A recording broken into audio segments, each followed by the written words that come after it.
Dr. Thrax was a creature of unflinching nerve and professional calm. As a senior veterinarian at the Galactic Zoological Clinic, he had treated the galaxy's most dangerous creatures. He had surgically removed a venom sac from a Turkonian spitter, a beast so volatile its very presence melted steel. He had performed a limb graft on a Grokian razorclaw whose talons could slice through a starship's hull. His 4 primary limbs were scarred, but his mind was sharp and his resolve unbreakable. He had never met a patient that could shake his professional composure. Until today, the case file had been labeled with a single, chilling phrase: Terran, Apex, Predator. Dr. Thrax had been a part of the first biological survey of Earth. He had seen the planet's frightening, chaotic ecosystem firsthand, a world filled with creatures that were either laughably fragile or terrifyingly efficient, a world whose dominant species, the Terrans, had no natural defenses, no claws, no fangs, no hardened They were a biological paradox, a species that had conquered their planet through sheer, illogical ingenuity. But to see a file for one of their predators was a shock. They were known to domesticate lesser non-threatening creatures, but a predator. It was a violation of all scientific law. The patient was wheeled into his sterile, gleaming examination room in a reinforced containment unit. The unit's transparent wall showed a creature so compact, so unassuming, that Dr. Thrax almost laughed. It was small, covered in a soft-looking black pelt, and moved with a terrifying, silent grace. Its head was small, with large, expressive eyes and a set of razor-sharp fangs.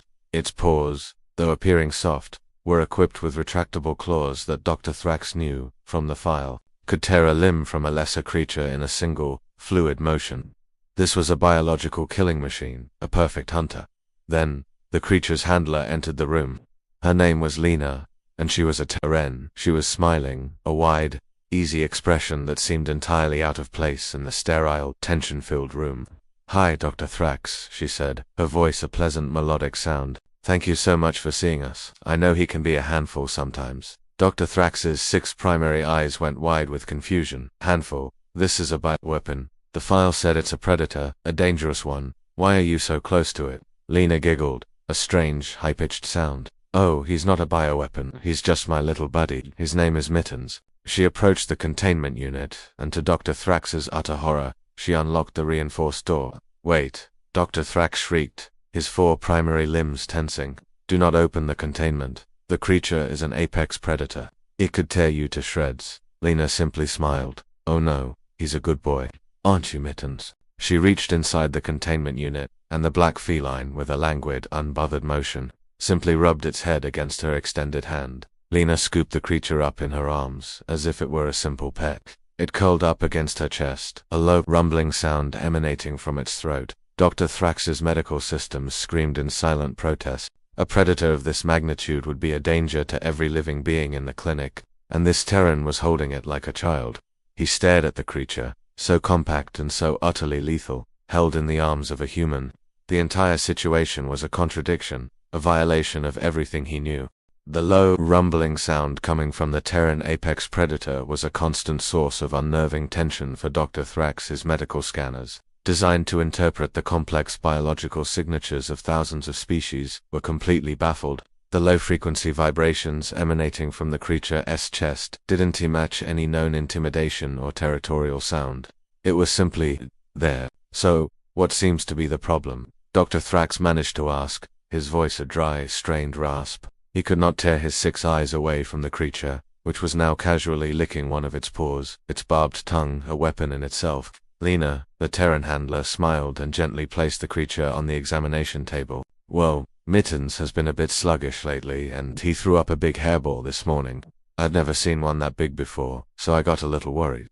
I just want to make sure he's okay." A hairball. The words echoed in Dr. Thrax's mind. He accessed his databanks for the Terran lexicon. Hairball. An unholy, bioengineered pellet of concentrated undigested material, a sign of the creature's incredibly efficient predatory digestive system. It was not a sign of sickness, but of frightening biological prowess. He immediately ran a full diagnostic scan, expecting to find internal lesions or some form of bioweaponry buildup. The results came back and made no sense. The creature's internal organs were perfectly healthy. Its circulatory system was operating at peak efficiency. The scan did show a strange, compacted mass in its digestive tract, but it was nothing more than fibrous material and keratin. This is a highly concentrated biomass pellet, Dr. Thrax announced, his voice trembling slightly. It is a sign of your pet's frighteningly efficient digestive system. It has processed a large portion of its prey, but its body has rejected the indigestible parts. This is an indicator of its efficiency as a hunter. Lena laughed, a light, tinkling sound. Oh no, that's not what happened. He just licked his fur, swallowed it, and his stomach couldn't break it down. She gestured to the creature, which was now meticulously grooming its back. They do that to clean themselves. It's an act of hygiene, not some sort of biological weapon system. Dr. Thrax was horrified. Hygiene, the creature's movements were so precise, so deliberate.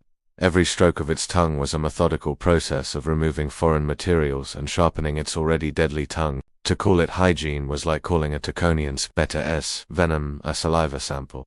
So you are telling me, Dr. Thrax said, his voice flat with disbelief, that this highly efficient biological weapon system ingests its own fur for hygiene, and its body, designed for efficiency, then rejects it as a compacted biomass pellet. Lena nodded happily. Exactly. And since he's feeling a little sluggish, I think because it's been a couple of days since he got it out of his system. So, what do you think we should do? Dr. Thrax immediately pulled up a full surgical schematic on his datapad. I will perform an immediate surgical procedure to remove the compacted mass. We can then insert a low-frequency sonic probe to prevent future buildups. He turned to Lena, his 4 primary limbs readying for the operation.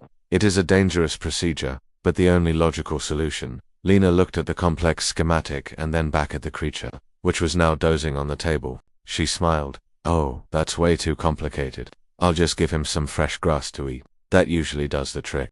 Dr. Thrax's 6 eyes were frozen in disbelief. Grass. You propose a simple Terran photosynthetic carbohydrate fiber to solve a biological buildup that requires a complex surgical procedure. This is a violation of every known medical protocol.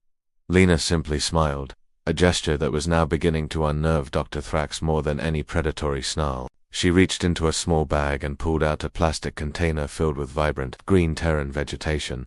Dr. Thrax's sensors immediately identified it as a common form of terrestrial plant matter, a simple autotroph with no known medicinal properties or complex bioreagents. It was, in his professional opinion, completely useless. Lena placed the container on the examination table next to the black feline. It's just some catgrass. It helps them when they have a tummy ache. The creature, Mittens, which had been dozing peacefully, immediately perked up. Its ears swiveled, its whiskers twitched, and it approached the container with a focused, predatory grace. Dr. Thrax was horrified. A carnivore of this efficiency was now willingly eating a plant. The very laws of the food chain were being bent to this Terran's will. The feline began to chew, its tiny jaws working on the fibrous material. Dr. Thrax's medical scanners went into overdrive, analyzing every physiological change. The plant material, instead of being broken down for energy, was acting as an irritant. It was a crude, primitive solution. But as the cat continued to eat, a new, more profound change began to occur. The biological mass in its digestive tract, which had been static, began to move.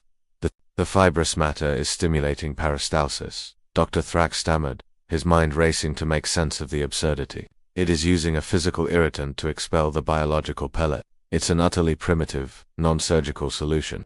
Lena simply nodded, as if this were the most normal thing in the galaxy. Yep, that's what it's for. The next few moments were, to Dr. Thrax, the most undignified and medically illogical sequence of events he had ever witnessed. The creature's body, its perfect digestive system now compromised by a handful of grass, expelled the compacted mass onto the floor of the sterile examination room. It was messy, disgusting, and completely unsafe, but it worked. The creature let out a small, satisfied sound and immediately curled up to begin meticulously grooming itself again.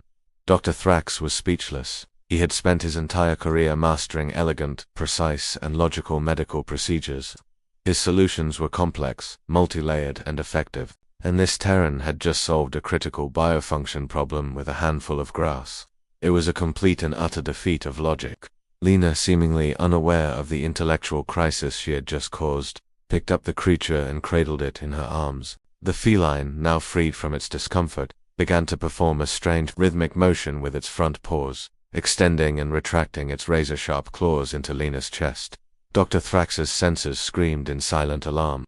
It was a territorial display of dominance, a warning to the Terran that it was a subordinate. "He's so happy now," Lena cooed, stroking the creature's head. "Look, he's making biscuits." Dr. Thrax's medical sensors screamed in protest. The rhythmic extension and retraction of the creature's claws were a textbook display of predatory conditioning. It was a clear, non-verbal warning to the Terran female that it was the dominant being in their relationship. The claws were not piercing the Terran's flesh, but Dr. Thrax could see the fabric of her outer covering stretch and pull with each deliberate motion. This was a rehearsal, a gentle reminder of the power it held over the frail Terran. This is an act of territorial marking," Dr. Thrax stammered, his voice filled with a professional dread he had never felt before. "It is asserting its dominance. The creature is reminding you that your continued existence is a matter of its whim." Lena simply looked down at the creature, kneading her chest, a soft, content smile on her face. "Oh no," she cooed, her hand gently stroking its head.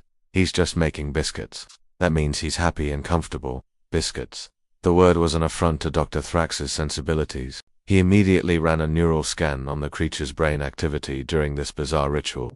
His data showed a flood of neurochemicals associated with pleasure and contentment. The feline was experiencing a chemical high from asserting dominance over its keeper. It was a terrifying symbiotic relationship, one that a normal species would never survive. Just as Dr. Thrax was trying to process this new, horrifying data, the creature suddenly stopped its biscuit ritual. It turned its head, its eyes fixed on a small, crumpled wad of Terran paper lying in the corner of the room. Lena, with an amused expression, picked up the paper and tossed it across the room. The creature immediately sprang from her arms and gave chase. Dr. Thrax was baffled. The creature was an apex predator, a compact, perfect hunter, yet it was chasing a tiny, useless wad of paper. He quickly ran another diagnostic. The creature's movements were fluid and efficient. It was moving with the same predatory grace it would use to hunt, but for a piece of paper. The entire act was a display of absurd, misdirected energy. The feline pounced on the wad of paper, then, to Dr. Thrax's utter bewilderment, picked it up and returned it to Lena. The Terran female, giggling, took the paper and tossed it again. This time the creature brought it back and deposited it directly into her hand, its gaze fixed on the human, as if awaiting approval. "He loves to play fetch," Lena said, her voice filled with a maternal pride that made no sense to Dr. Thrax. The alien veterinarian felt a profound sense of intellectual defeat. This was not a biological relationship based on logic or survival. It was a chaotic, confusing mess of emotions and illogical behaviors. The Terran was not the master of the predator. She was a participant in a bizarre ritual. The creature was not a patient. It was a performer in a cosmic joke that made no sense. This was not just a case of a primitive species having a pet. This was a fundamental violation of biological laws. The docking procedure was flawless. The galactic envoy glided into its designated berth at the Tukul Concordate's orbital port, its external hull pristine and its interior systems humming with controlled energy. The strange, low thrum of the engine core was the only discordant note in the symphony of the advanced space station. As the airlock cycled open, the crew breathed a collective sigh of relief, none more so than Cathar. Their relief was short-lived. The Tikal, a species whose engineering prowess was legendary throughout the quadrant, were not just waiting to greet the diplomats. They had sent their own team of chief engineers to inspect the ship, a standard procedure for a vessel of its class. The Tikal were beings of pure, fluid energy contained within crystalline shells. Their minds were like interconnected supercomputers, capable of solving equations that would take Cathar species a full cycle to calculate. To them, the Etherlites' engineering was impressive. Terran engineering was a biological joke. The Tukul lead engineer, a being named Xyla, floated into the engine room. His crystalline form shimmered with authority. He scanned the Etherlite systems with a silent, comprehensive gaze, his presence alone a diagnostic tool. Then his gaze fell upon the main drive core, and he froze. His crystalline shell dimmed in confusion as his sensors detected the illogical presence of the Terran S-Fix. Chief Engineer Cathod Xyla's telepathic voice resonated in Cathod's mind, a pure, cold tone. "Your drive core, it appears to be in a state of contained chaos. What is that material? It is not of your design." Cathar felt a profound sense of humiliation. He had to explain the unexplainable to the most brilliant engineers in the galaxy. That is, Terran adhesive, they call it. DUCT tape. Xyla's light dimmed further. He could feel the chaotic, unscientific nature of the fix grating against his own perfect systems. He saw the hammer marks on the non-essential panel, the strange asymmetrical patterns of the tape. He consulted his own vast archives, but the fix had no logical basis. It was a contradiction. Meanwhile, Jake, completely unbothered by the high-stakes inspection, was in the diplomatic receiving area, chatting with a Takar liaison about the surprising efficiency of the port sanitation bots. His nonchalance in the face of such a critical event was as baffling to the Takar as his hammer and tape. Back in the engine room, Xyler and his team surrounded the drive core, running diagnostics and sending probes to analyze the tape's molecular structure. They found nothing. No quantum properties, no hidden technology. It was just a sticky fabric and a few dents from a blunt piece of metal. Xyler turned back to Cathar, his form shimmering with a new kind of energy, not anger, but pure, unadulterated fascination. The Terran did this with his hands, with these primitive tools. He did not rely on any schematics or data. He did not, Cathar replied, feeling a strange mixture of pride and intellectual defeat. He said he was listening to the machine. Xyler processed this for a long moment. He now understood that the Terran fix was not a solution he could replicate. It was a personal, intuitive act, a type of engineering so foreign that it was almost magical.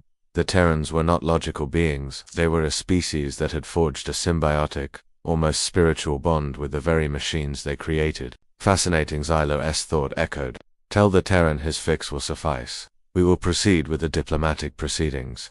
Dr. Thrax was no longer a professional. He was a witness. He watched in silence as the Terran female, Lena, giggled, throwing the crumpled paper for the feline to retrieve.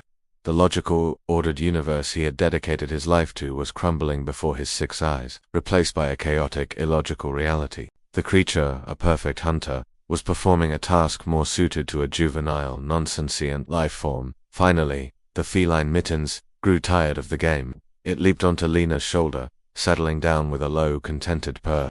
Lena turned back to Dr. Thrax, her smile as warm and disarming as it had been at the start. So, is he going to be okay? She asked, her voice laced with the kind of genuine concern that Dr. Thrax's diagnostic equipment could not measure. Dr. Thrax struggled to speak. His vocal cords, trained to produce precise clinical terms, could not find the right words. He looked at the creature, a flesh-eating monster from a terrifying world, now nestled comfortably against a human. He looked at the human, a species with no natural defenses, who had somehow domesticated the wildness out of a predator. His mind, once a fortress of logical deduction, was now a confusing mess of contradicting data.